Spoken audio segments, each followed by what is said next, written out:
How to turn on the notifications of Trello on browser. Hi guys, in this video I'm going to show you step by step that how you can turn on the notifications of Trello on browser. So let's dive in. First, you have to open your browser on your PC.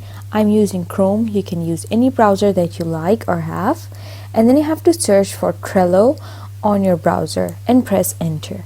And then you have to just open the first link, the official Trello link, and it's going to bring you to your Trello boards page, your workspace.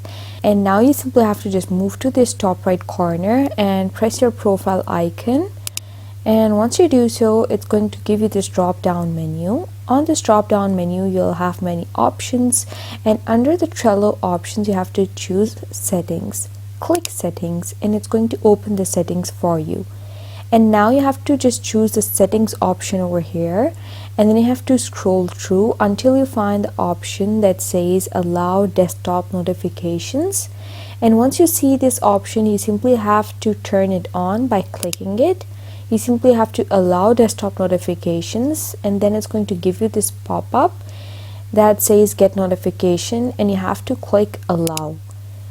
And that's how you turn on the notifications of Trello on browser.